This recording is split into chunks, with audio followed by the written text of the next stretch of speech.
नमस्कार, India news देख रहे हैं आप। आपके साथ मैं अभिषेक पांडे। बुलेटिन की शुरुआत करेंगे और रुख करेंगे देश प्रदेश की खबरों का फटाफट अंदाज में। बीजेपी के राष्ट्रीय अध्यक्ष जेपी नड्डा ने मध्य प्रदेश में त्रिस्तरीय चुनावों में बीजेपी की प्रचंड जीत के लिए जनता का आभार जताया और सीएम शिवराज और बीजेपी प्रदेश अध्यक्ष वी डी शर्मा को जीत की बधाई दी। नड्डा ने ट्वीट करके लिखा कि यह जीत आदरणीय प्रधानमंत्री नरेंद्र मोदी जी के मार्गदर्शन में राज्य सरकार के द्वारा किए जा रहे विकास कार्यों पर जनता की मोहर है।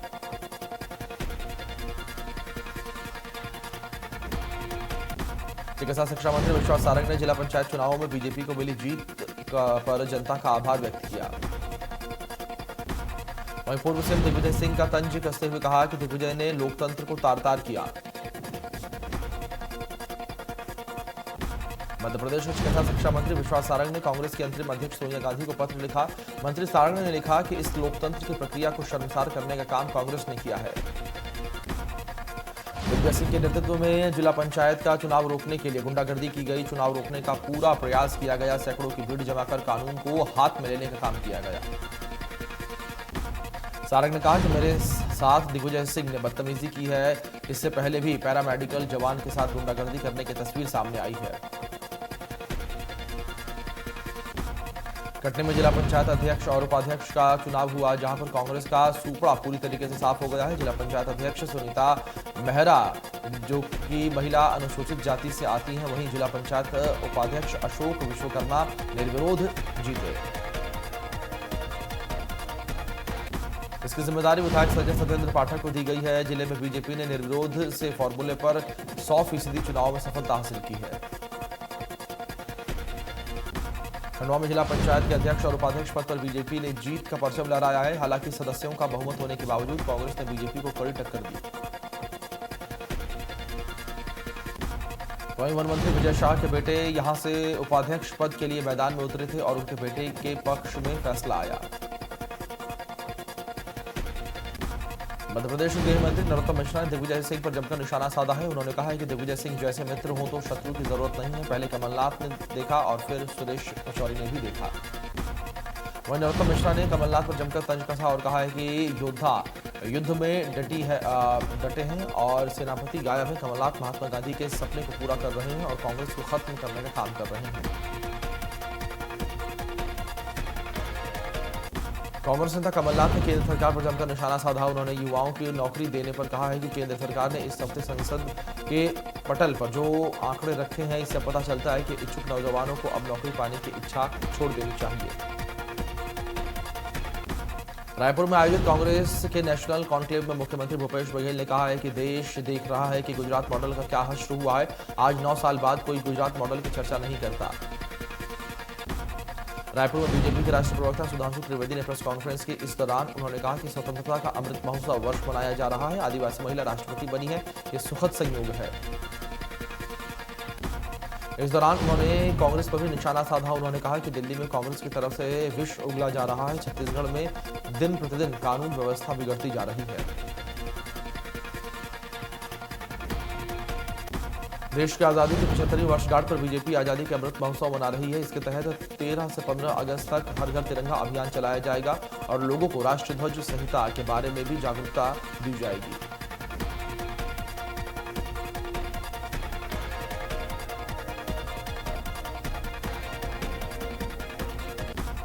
वहीं अक्टूबर में कांग्रेस अपनी भारत जोड़ो यात्रा शुरू करने जा रही है, जिसकी अगुवाई कांग्रेस के पूर्व अध्यक्ष राहुल गांधी करेंगे और 3500 किलोमीटर की इस यात्रा की शुरुआत कन्याकुमारी से होगी।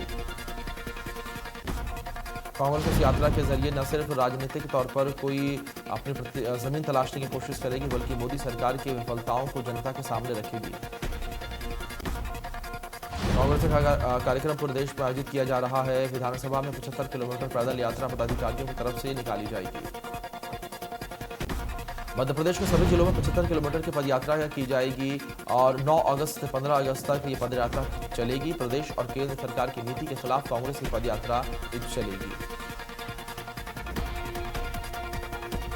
छत्तीसगढ़ में तिरंगा यात्रा की पर्स यात्रा शुरू हो गई है। 9 से 15 अगस्त तक बीजेपी निकाल रही है हर घर तिरंगा यात्रा। कांग्रेस भी निकालने जा रही है पदयात्रा। जबलपुर के मेडिकल साइंस यूनिवर्सिटी में पहला दीक्षांत समारोह का आयोजन किया गया। इस मौके पर राज्यपाल मंगूभाई पटेल और चिकित्सा शिक्षा मंत्री विश्वास सारंग मौजूद रहे। जबलपुर में जिला पंचायत अध्यक्ष पद बीजेपी का कब्जा, लाख कोशिशों के बावजूद अपना अध्यक्ष नहीं बना पाई कांग्रेस। वोटिंग के दौरान 2 सदस्यों का वोट निरस्त।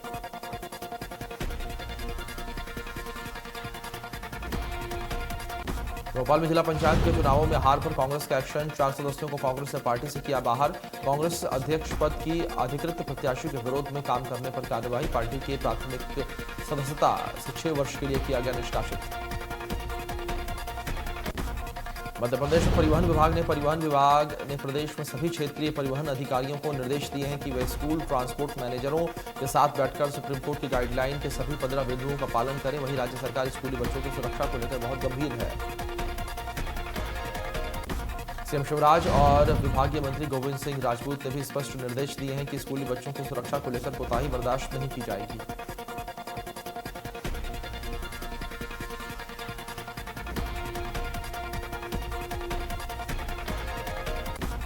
दुर्ग में 2 निजी अस्पतालों में भर्ती 3 लोगों की मौत की खबर सामने आई है। इसे लेकर मृतकों के परिजनों ने अस्पताल परिसर में जमकर बवाल काटा। परिजनों का आरोप है कि चिकित्सालय प्रबंधन की लापरवाही से इनकी मौत हुई है। फिलहाल पुलिस ने मामला दर्ज कर लिया और जांच में जुट गई है। खरगोन में खाद्य तेल और घी के गोडाउन पर खाद्य और जिला प्रशासन ने बड़ी कार्रवाई की है, जिससे मौके से करीब 500 किलोग्राम नकली घी सहित करीब 1700 किलोग्राम तेल जब्त किया गया है। साथ ही नकली तेल और घी बनाने की आशंका भी जताई जा रही है। बता दें कि डिप्टी कलेक्टर की अगुवाई में कार्रवाई जारी है।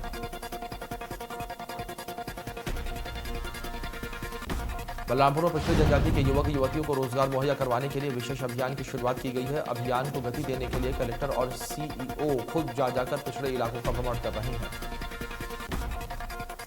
साथ ही योग्य और शिक्षित युवा युवतियों को पहचान करके उन्हें फॉर्म भरने के लिए प्रोत्साहित भी किया जा रहा है। इंडिया न्यूज भी इस मुहिम को आगे बढ़ाने में मदद कर रहा है। धमतरी में लोग वाहन को धड़ल्ले से खरीद रहे हैं, लेकिन ड्राइविंग लाइसेंस बनवाने में रुचि नहीं ले रहे हैं। धमतरी आरटीओ के आंकड़े तो बताते हैं कि जिले में हर महीने औसतन 5000 नए वाहनों को रजिस्ट्रेशन होता है, लेकिन ड्राइविंग लाइसेंस की बात करें तो महीने में औसतन सिर्फ 200 ही लोग लाइसेंस बनवाते हैं। बिना लाइसेंस के सड़क पर वाहन दौड़ते हुए लोग खुद हादसों और को न्योता दे रहे हैं और दूसरों को भी खतरे में डालते हुए दिख रहे हैं। धमतरी जिले में ज्यादा सड़क हादसों के पीछे ये एक बड़ी वजह है।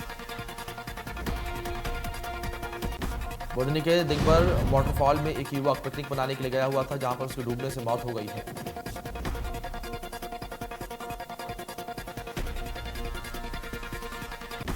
गरियाबंद के गांव सुपेबेड़ा में किडनी मरीज की एक बार फिर से मौत हो गई है, जहां पर मौत का आंकड़ा 81 पहुंच गया है। जानकारी के मुताबिक अशुद्ध पानी पीने से लोग किडनी की बीमारी से परेशान हो रहे हैं और बीते 6 सालों से लोग बीमार हो रहे हैं।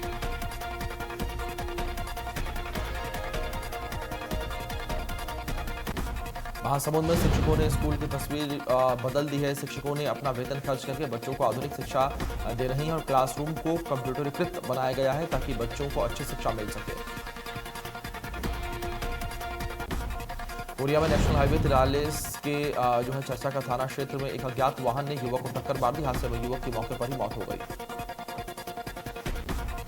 हादसे में नाराज ग्रामीणों ने शव को सड़क पर रखकर जाम लगाया है। सूचना पर पहुंची पुलिस ने लोगों को समझाया और जाम खुलवाया।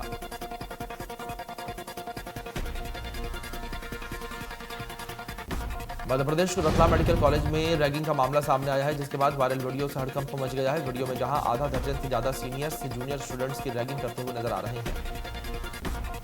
इस दौरान जूनियर को लाइन में खड़ा कर उन पर थप्पड़ों की बरसात की जा रही है। इतना ही नहीं, रैगिंग की शिकायत मिलने पर वार्डन जब हॉस्टल पहुंचे तो कुछ छात्रों ने उनके ऊपर भी शराब की बोतलें फेंकी।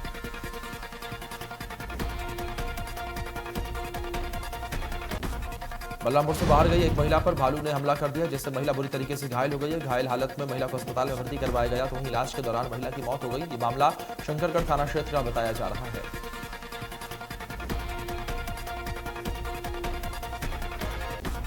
उज्जैन के महाकालेश्वर मंदिर में बाबा महाकाल की विशेष भस्म आरती की गई और जल से महाकाल को स्नान कराने के बाद दूध, दही, घी और शहद फलों के रस से बने पंचामृत से जल अभिषेक पूजन किया गया।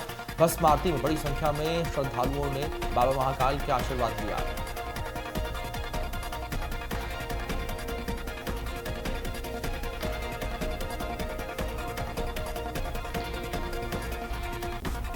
दिल्ली सरकार ने नई आबकारी नीति को वापस लेने का फैसला किया है। पुरानी नीति को फिर से बहाल करने का निर्देश दिया गया है। मौजूदा आबकारी नीति 31 जुलाई को खत्म हो रही है। नई आबकारी नीति का बीजेपी और कांग्रेस लगातार विरोध कर रही है। शुक्रवार को देर रात नई आबकारी नीति लागू होने तक 6 महीने की अवधि के लिए आबकारी नीति पुरानी व्यवस्था को फिर से लागू करने का निर्देश दिया गया है। पुरानी आबकारी नीति 1 अगस्त से लागू होने जा रही है। बता दें कि 17 नवंबर 2021 को नई आबकारी नीति लागू हुई थी। इसके तहत 272 वार्डों में 849 दुकान खोलने का लक्ष्य रखा गया था। वहीं इस नीति का बीजेपी, कांग्रेस और जनता लगातार विरोध कर रही थी। इसके अलावा अनियमितता भी शिकायतें के बाद उपराज्यपाल विनय कुमार सक्सेना ने बीते दिनों दिल्ली सरकार की नई आबकारी नीति की जांच की सिफारिश सीबीआई को सौंप दी है। जम्मू कश्मीर के बारामूला में सुरक्षा बलों और आतंकियों के बीच मुठभेड़ हुई है। एनकाउंटर में एक आतंकी ढेर हुआ। इलाके में सर्च ऑपरेशन जारी।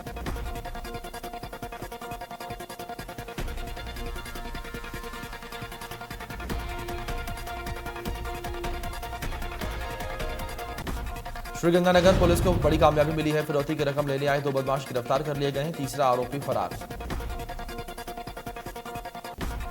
जयपुर एटीएस ने टोंक में एक युवक को हिरासत में लिया है। स्थानीय पुलिस की मदद से एक कार्रवाई की गई। सूत्रों के अनुसार सोशल मीडिया पर भड़काऊ पोस्ट मामले में पूछताछ हो रही है। सुजानगढ़ में एक ज्वेलरी ने आत्महत्या करके फेसबुक पर लिखा कि रेप केस में फंसाने की धमकी से परेशान था। मामले की जांच में पुलिस जुटी। गुलापुरा में भीलवाड़ा आयकर विभाग ने एक किसान को नोटिस भेजा है। नोटिस के मिलने से किसान और उसके परिवार के होश उड़ गए हैं। दरअसल आयकर विभाग ने नोटिस में 4 करोड़ 70 लाख के लेन देन का टैक्स बकाया बताया गया है। वहीं इस नोटिस के बाद किसान और उसका परिवार परेशान है। किसान सामल गुजर पशुपालन और खेती से अपना जीवन यापन कर रहा था। उत्तराखंड के पौड़ी गढ़वाल में फरासू हनुमान मंदिर के पास पहाड़ियों से आ रहे मलबे और पत्थरों के कारण नेशनल हाईवे 58 बंद कर दिया गया है। उत्तराखंड में पिथौरागढ़ के धारचूला बाजार के एलधारा में पहाड़ से बोल्डर की चपेट में आकर मकान तबाह हो गया, जिसके बाद एसडीआरएफ और सेना राहत और बचाव कार्य में जुट गई है। वहीं आसपास के लोगों को सुरक्षित जगहों पर पहुंचाया गया है। जानकारी के मुताबिक खतरे को देखते हुए प्रशासन ने पहले ही मकान खाली करवा लिए थे, जिससे जानहानि न हो। दिल्ली में प्रधानमंत्री नरेंद्र मोदी ने प्रथम अखिल भारतीय जिला विधिक सेवा प्राधिकरण बैठक का उद्घाटन किया और सत्र में हिस्सा लिया।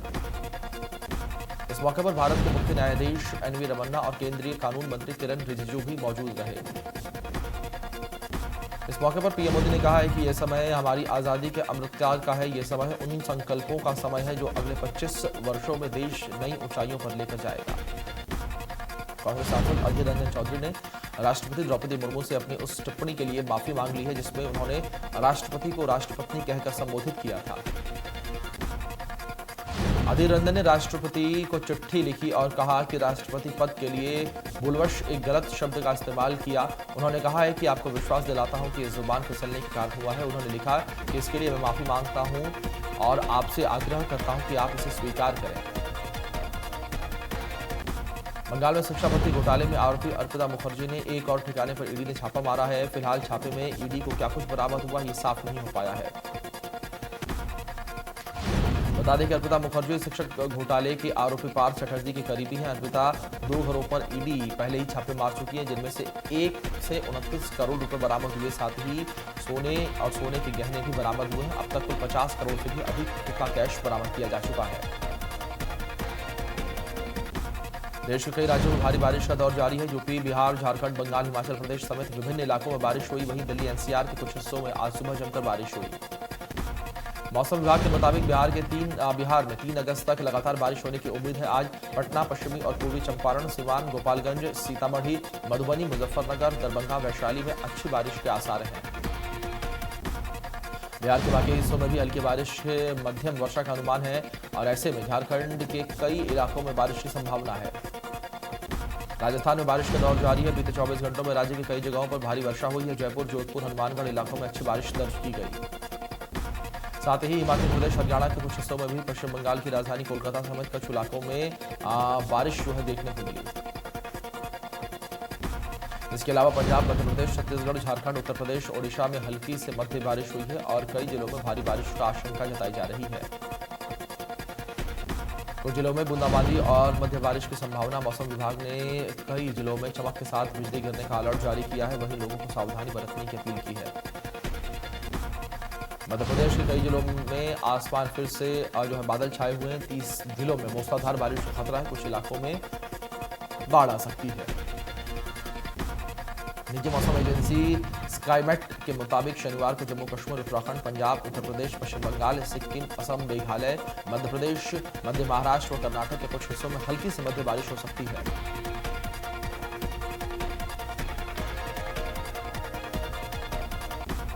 जिनकी बेटी प्रिया ने इटली में चल रही विश्व कैडेट कुश्ती चैंपियनशिप में गोल्ड मेडल जीता है। 73 किलोग्राम भार वर्ग में प्रिया ने फाइनल मुकाबले में यूक्रेन की पहलवान मरिया जेनकिना को पहले बीटन राउंड में 10-0 से हराया। गोल्ड पर कब्जा कर प्रिया मलिक भारत की दूसरी ऐसी खिलाड़ी बनी जिसने अंडर 17 में दूसरी बार गोल्ड जीता। वहीं रोम में खेली गई अंडर 17 वर्ल्ड रेसलिंग चैंपियनशिप में भारत के सूरज वशिष्ठ ने गोल्ड मेडल जीतकर इतिहास रच दिया है। इस प्रतियोगिता में भारत को 32 साल के बाद गोल्ड मेडल मिला है। 16 वर्षीय सूरज हरियाणा के रोहतक से हैं। सूरज ने यह पदक 55 किलो भार वर्ग में जीता है। हिंदी और गुजराती सीरियल्स और शोज में अभिनय करने वाले अभिनेता रसिक दवे का शुक्रवार रात 8 बजे निधन हो गया है। किडनी खराब होने की वजह से अभिनेता ने मुंबई में अपनी आखिरी सांस ली। रणवीर सिंह ने दीपिका पादुकोण के साथ मनीष मल्होत्रा के लिए रैंप वॉक किया। स्टेज पर रणवीर दीपिका का हाथ थामे हुए नजर आए। बिग बॉस 16 को भी सलमान खान होस्ट करेंगे। बिग बॉस 16 के लिए सलमान खान को 800 करोड़ रुपए की फीस मिल रही है।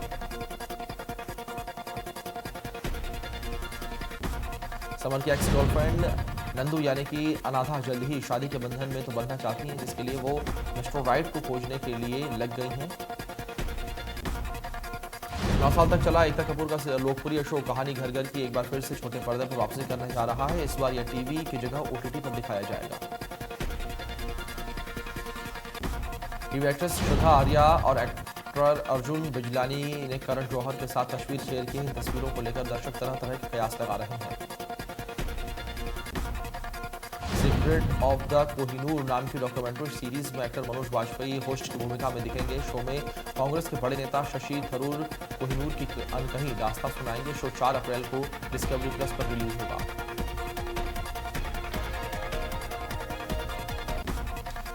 खतरों के खिलाड़ी 12 के एपिसोड का एक प्रोमो वीडियो में प्रतीक सहजपाल स्टंट के हेलीकॉप्टर पर बैठे हुए नजर आ रहे हैं। तभी उनका बैलेंस बिगड़ने लगता है। उर्फी जावेद को गुरुवार को उनके घर के बाहर स्पॉट किया गया। उन्होंने ब्लैक कलर का आउटफिट पहना हुआ था और उसमें वो काफी बोल्ड लग रही थी।